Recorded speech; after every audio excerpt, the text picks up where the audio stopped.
premonitions. That noise is wasted time. Blame the human condition. We're trained to idolize. Hide your childish vision, for it will be vandalized. The fruits and flowers glisten under expensive lights. Throw a fit, power your lips, sneak a kiss, shake your hips, frosted tips, middle kiss. I don't wanna live like this.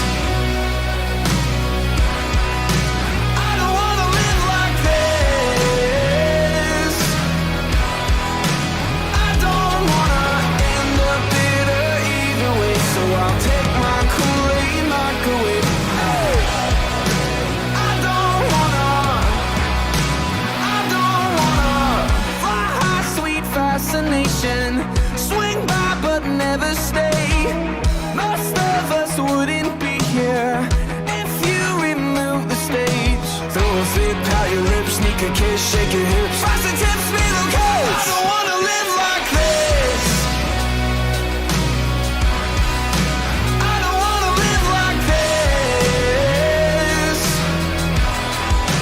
I don't wanna end up bitter either way, so I'll take my Kool-Aid, microwave. Hey! I don't wanna change my mind. Shake me till you make me listen. I won't put up a fight. Please be kind, I'm brave. Gable Price. Hey, I'm so sorry I'm late. Oh man, no problem at all. Look at that compound. Look at that. What was that? Look at that beautiful compound, Gable. Oh yeah, yep. There we go. And this, we're dialed on everything except for timeliness. So I'm so sorry about that. Oh man, you're good. You're good. People are busy nowadays. But yeah, Gable, first of all, I mean, congratulations on a phenomenal album. I gotta tell you, I mean, Consequences of Being Alive. We got a preview link and it's incredible. I mean, Oh, thank you so much. It's gonna be out by the time people hear this. So everyone go check it out, man. It's great. Coming out in 11 hours now. How do you feel? Exciting. Oh, it's crazy. It's crazy. This is the hardest we've ever worked on a project, that's for sure. And the first, record we've done with the label. And so it's been a lot of new stuff, but also a longer process of getting it ready. And so it feels exciting, but it definitely feels like time. We're all just super excited. Let me ask you this, Gable, because you mentioned it's the first one with a label. Obviously that comes with a bunch of advantages and a lot of great guarantees and a lot of great infrastructure behind you. But is there part of you that misses a little bit of that naivete, that pureness of when you were starting out with your buds? Yeah, I do. I think what I miss the most of, I love being with the label and they're so good to us. I think the thing that I catch myself missing is I like doing things. I like being busy. I like getting a lot of the things done. And so it's been a big adjustment of oh, you do that for us now? But I kind of liked doing that. And so, that's kind of been the big, the balance of, hey, is there any way you guys can just give me a list of things to do this week? So I feel a little bit more involved in the lead up to the project. And so, I mean, I think all the guys at times have been oh, this is way different than when we were running this in the garage, And so it's been a big thing, but man. I love it. So you're not a diva, Gable. We're putting it on the record that Gable Price is not a diva. I'm a lot of things. I'm not a diva whatsoever. I'm probably me and Dom, our manager, we'll be on a band trip and I'll be I'll text him and be hey man, thanks so much for booking the hotel. Hey, we don't have to stay at this nice of a hotel, right? If we don't have the money, we can stay at a cheaper hotel. I'm fine with it. And so I pride myself on the fact that I'm probably the most easygoing person in that way. I love it, Gable. And there's something I wanted to ask you, and I don't know how to articulate this properly because I'm not a musician. I'm in Nashville, I'm in the community, but I'm not a musician. So maybe you can help me articulate it. But there's certain moments in some of your songs, Gable, there's songs if you hear Free Fallin' by Tom Petty on the radio, or your song, Brother Jack or Communion, that it just hits certain notes that it gives you goosebumps. It just so it just there's something, it gives you chills, Gables. There's songs that just it literally there's gotta be a trick, with paintings, there's tricks that bring people into the paintings. there's certain things that you guys do with some of your songs that you just nail that in the head. Like, I don't know Oh, how, thank you so much. do you know what I'm asking? Like, is there like a trick that you do? Like what do you think of this, you know? I mean, it's a good question. I think the main thing is one, we write all our own music. And so the main thing I focus on a lot of, especially in bridge sections of songs, is like, if it doesn't move me, it won't move people. And so like, we don't put anything out that doesn't feel like it hits emotionally for us. And so I think a lot of the thing with honest music and just the stuff that will give you the goosebumps and, you know, make you feel something is, you know, usually the artist was feeling it too when they wrote it. And so that's what we try to communicate every, you know, every song is, you know, that makes sense with us, it'll hit other people. Totally. So in other words, you know, there's not, you know, an artist cannot sit down and say, I'm going to play A major chord, I'm going to play minor D chord, and people are going to love it. And people are going to, there's no real formula. Like, it's just has to be like from the soul. I think so. I mean, I know I've heard songs that have been written from a formula, you know, like the 3 rule of you do the section 3 times and then you change it and then it makes the listener feel something. We've never done that. That's why some of the structure of some of our songs is a little bit wacky. It's just because, you know, we try not to follow formulas of what works and just kind of think about what we like and what makes us feel something and communicates the message we want to communicate. Absolutely, Gable. And you know, this new album, you have some incredible co-writers. I mean, you talked to a friend of our show of Colony House, Caleb Chapman. You talked to John Foreman of Switchfoot, you know, on How I Set You Free. I mean, the co-writes are incredible. I think I'm forgetting Judah of Judah. Yeah, Judah. Yeah, man. I mean, just amazing stuff. But, you know, I said, I'm going to ask Gable because everyone always talks about the ones that make the cut.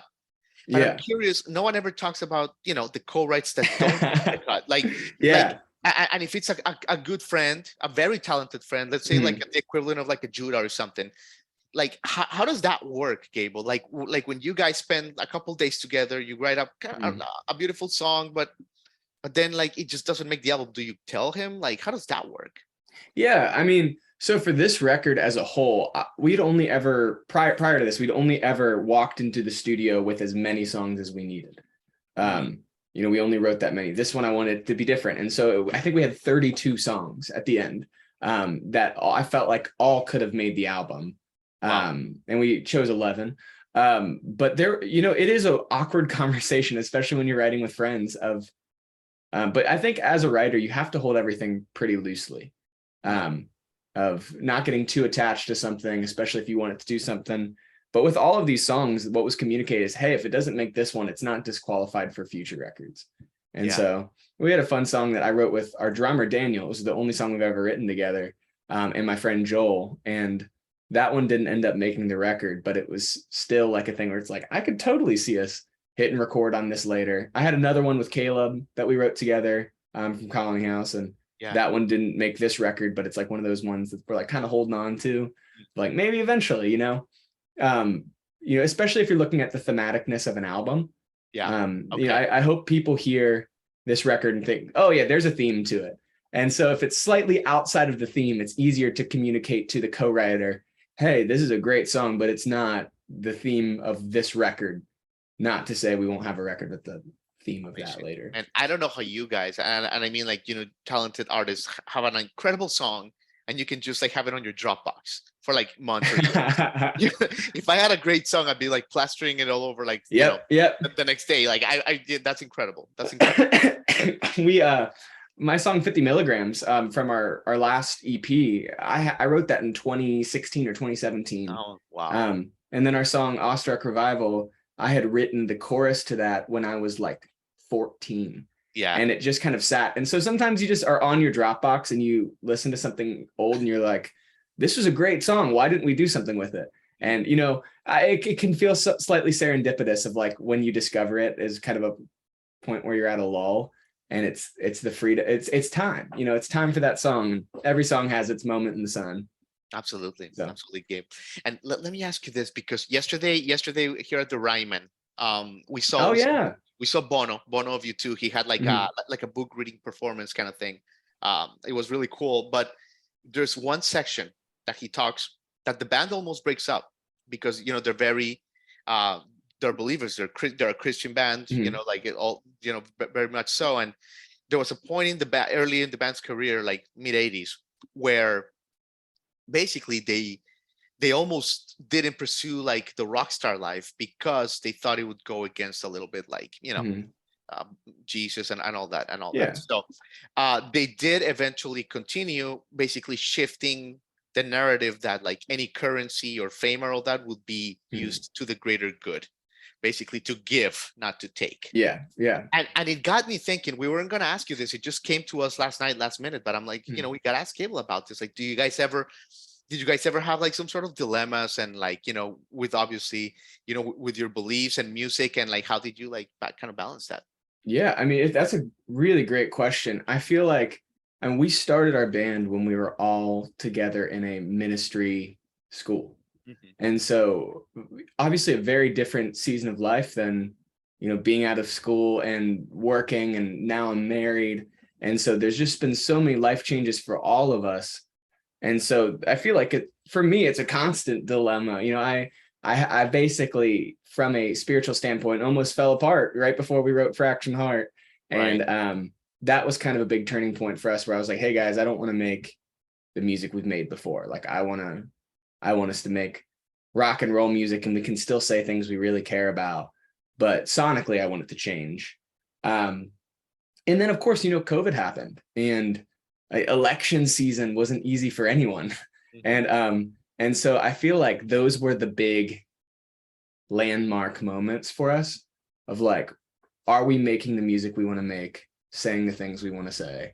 Right. And the cool thing about Gable Price and Friends as a band is just it's changed so many times, and our fans have changed with us, or at least enjoyed the music still. And so it's kind of created this freedom in us to wherever we're at the writing session. You know, at the time we're in the writing session is the song we'll write, and we know people will follow along with it. And Right. that could be naive of us to think that it'll keep being like that, but so far it's felt like that. Yeah. Yeah. You guys have a Does good, that answer the question well? it does, absolutely. Okay, cool. There's a great trust that you have, you know, with your audience. That's amazing. That's what any creative wants. Yeah. I love it. I love it, Gable. And you know, I know you're gonna play a song for us. We're really excited. But let me ask you just one more time. I know you're sick of talking about this, but, No. for my audience, about you know, that 2017 when you Mm. moved from Ohio with you know Yeah. with the Dreamboat. Yeah. With the Dreamboat, and for my audience that doesn't know, the Dreamboat was your Dodge camper van Mhm. that you packed, and you kind of, you know, you grew up in Ohio and you went to the West Coast to California. Yeah. What do you remember from this time? Because I was thinking, man, you were young, early Oh 20s. yeah. Any fear? Any like you were Oh, I fearless. was terrified. I was Unbelievable. terrified, but you know, like my dad always like encouraged me to do, you know, obviously do stuff you're scared of, you know, because of the outcome that you want to see happen. Yeah. He was always really brave in the things that he did in his life, leaving set careers to pursue something he felt spiritually on or for our family. And so for me, I knew I wanted to go to California since I was 13, and I moved when I was 19. And so I was genuinely terrified. And it didn't help that, you know, me and my dad had spent 2 years working on that band. And we broke down not even 2.5 hours from our house in Ohio on the way to California, spraying black smoke out the hood, which is a bad sign. And it just kept running. We made it all the way. But Wow. man, that first year in California was an absolute crapshoot in terms of mental health, in a way, you know, of just being away from home for the first time, being in a whole unknown place, living in a van. Sure. And so while it appeared fearless, there was a lot of phone calls to my dad of, do I just come home? Do I just get an apartment? But like, you know, there was these things he never gave up on anything that he ever did. And so it was always like this thing of, whether it's like a Midwestern thing or it's just because my dad, I wanted to be like him, you know. Sure. I couldn't get myself to quit. And so, you know, why the band started too. I didn't have any music opportunities when I first moved to California, and I was like, well, I don't want to quit music, so I think I should start a band.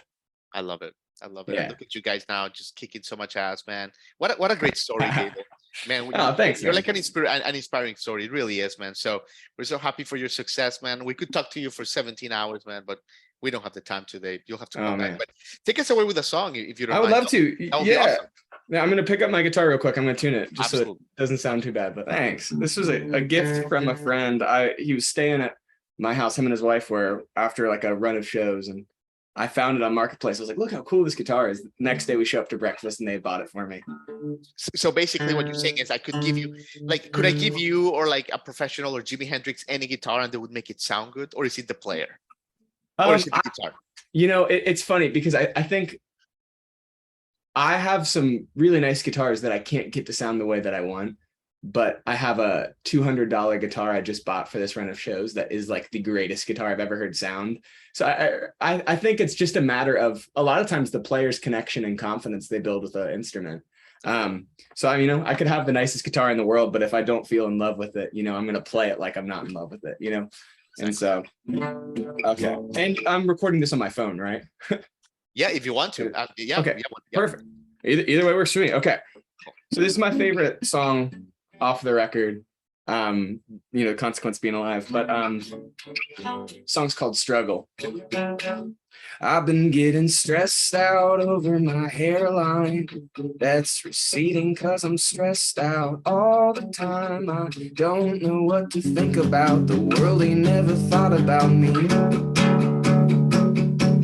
And I've been getting worked up over the New York Times and all the paper politicians cleaning up their crimes. I know I shouldn't read about the things that never bring about peace.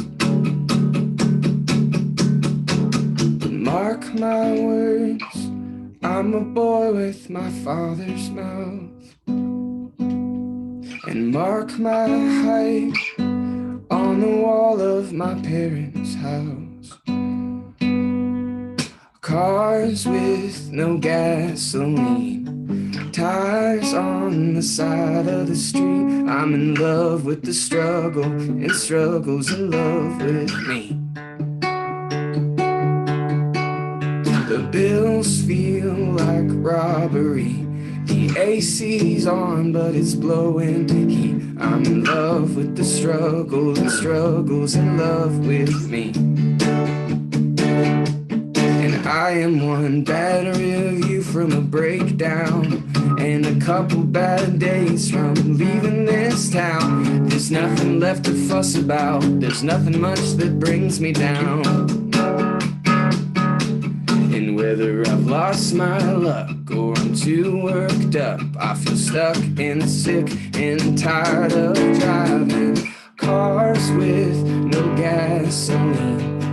Tires on the side of the street. I'm in love with the struggle, and struggle's in love with me. The bills feel like robbery. The AC's on, but it's blowing heat. I'm in love with the struggle, and struggle's in love with me. I'm in love with the struggle, and struggle's in love with me. Unbelievable, man. My chills. Oh, thanks, man. Oh, thanks, man. Thank you for that, Gable. Gable Price, ladies and gentlemen. Gable Price and Friends. What an album that is coming out here, man. 11/11. The Oh, man, Consequence of so Being excited. Alive. Thank you so much for your time, man. Congratulations on all the success, and we hope to catch you on the road. Oh, man, I can't wait to meet you in person. All right, man. Take care. All right, peace.